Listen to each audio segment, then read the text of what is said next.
So the great thing about making videos outside and in the countryside is that you have an infinite amount of backdrops that you can choose. This video is brought to you by EpiPies Academy. Here I am today.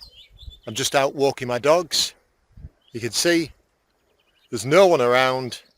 I've got all the peace and quiet that I want, apart from I can hear my dog panting in the background, and you probably hear some birds as well singing.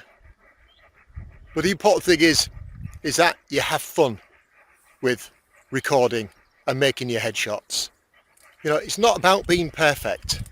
It's about being real, being authentic. Now this is very authentic for me because every morning I spend at least an hour walking my dogs. And so I thought, what a great way to demonstrate taking a headshot with somewhere that I'm comfortable with. So when you're doing any headshots outside, make sure that you're away from the wind, that the sun isn't in your eyes, because then you'll be squinting at the screen, and if people can't actually see your eyes when you're talking, then sometimes it can create a level of distrust. And it also shows that you kind of got it wrong.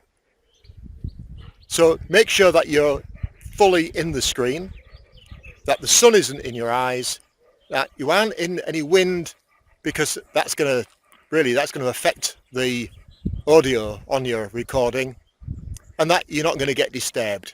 Plus, other people probably don't want to be in your recordings, and there's probably some sort of privacy laws against that anyway, unless you've got permission.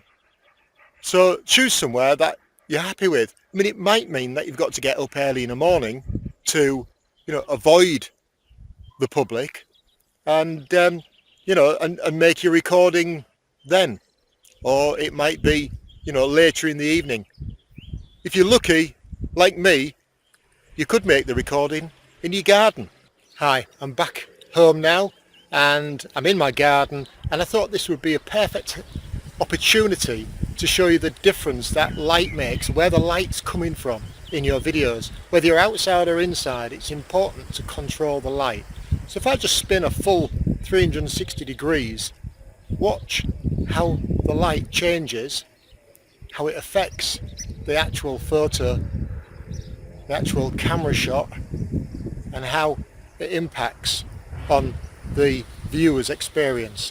Now the sun is directly in my face here, and it's quite uncomfortable I'm having to squint slightly.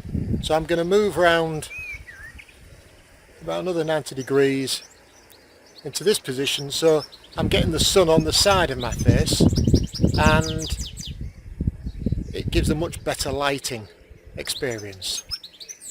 You can adjust this if you're in your office, you can adjust this however you want. It's always best to have two lights, one from each side, so that it outlines your face. Now you'll notice that the position of the camera that I'm holding, it's just a mobile phone that I'm recording this on, but the actual position is just slightly above my eye line. It's about 1 inch to 2 inches above my eye line. I've got my arm outstretched recording this. Now this is the position that the cameras tend to be when people are doing news features. So newsreaders tend to have the camera a little bit higher than their eye line. And this is a good dynamic, and it's what people are used to as well. Now if I was to bring my camera down and I was to be looking down into the camera, not only does it affect the lighting, but it feels strained. It doesn't feel natural. When I bring it up to that position, it feels a lot more natural. It looks like I'm really talking to the audience and they feel engaged with. I'm sorry, my arm's starting to ache a little bit now, so it's starting to shake a bit. But that was just to give you an example of lighting. And if you're going to take some pictures, some videos outside, you're going to do it in your garden, choose a part of your garden that's pleasing to the eye. I'm very lucky. I've got my orchard here at the bottom of the garden, and we share the bottom of our garden with a neighbour, and it's all very well looked after, and it's very pretty. So now we're going to go back to the office, and we're going to do some other exercises, show you some other examples when we get back there. So back in a moment. Still on the subject of lighting, I'm here in my office, in my home office, and I've got a good source of lighting coming from both this side and this side. If it was an evening, I wouldn't have that natural lighting coming in. So what I do is I put this light on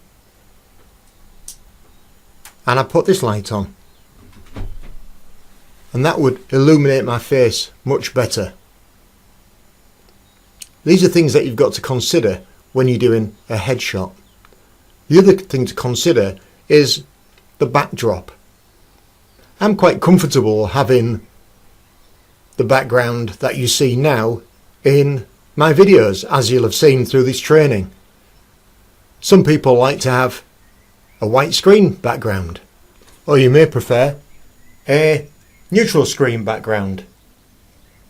As you can see, there's no shadow against this background here unless I walk right close to it, and this is about getting the lighting correct. You don't want to be as far away when you're actually presenting a video, because people won't be able to see your face properly, so it'll seem a bit strange. At the same time, you don't want to be right in their face as though you're peering through their screen, because that will just feel weird. Another point to consider is the speed of our delivery. When we're speaking, it's important to slow things down and not to rush. It gives people time to take in what we're actually saying.